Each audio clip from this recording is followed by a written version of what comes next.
COVID numbers are spiking, the nation is more divided than ever before, and it looks like we may be headed for another lockdown.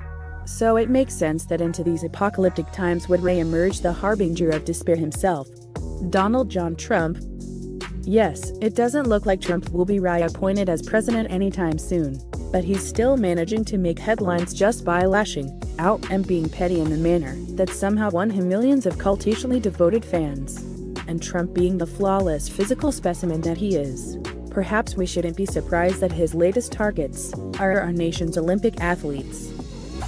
As you may have heard, the heavily favored women's national soccer team was forced to settle for a bronze medal this week when they defeated Australia after being bounced out of the race for gold by Canada.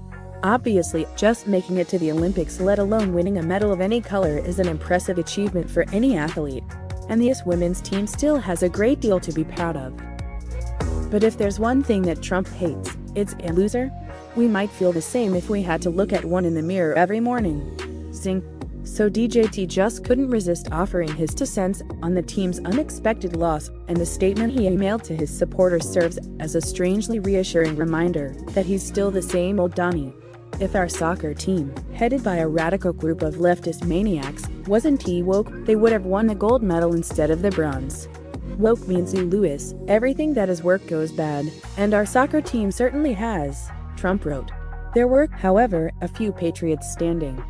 Unfortunately, they need more than that. Respecting our country and national anthem. They should replace the wokesters with patriots and start winning again, he added.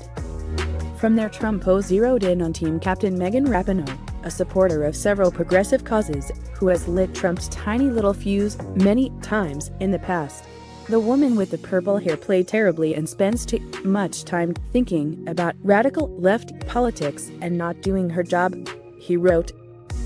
The remarks echo comments Trump made following the team's loss to Sweden last month. Woke politics takes the life and joy out of everything. Wokeism makes you Lewis, ruins your mind and ruins you as a person, he told the crowd at a convention for conservative voters. You become warped. You become demented. Warped and demented. Is this guy having nightmares about being hauled off to a cabin for treason?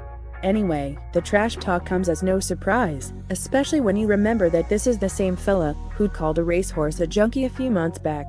Honestly, we can't even blame the Donald for throwing one of his famous tantrums. The guy's really got nothing else these days. He's been kicked off of Twitter, banned from Facebook, and he's probably getting the cold shoulder from his homies in the Kremlin. At this point, there's nothing getting the guy out of bed other than his crappy email newsletter and the possibility of a 3 Big Mac lunch with the MyPillow guy. We're sure that Megan, being an actual adult with a functioning frontal cortex, understands that the best thing to do in a case like this is to let the baby have his bottle.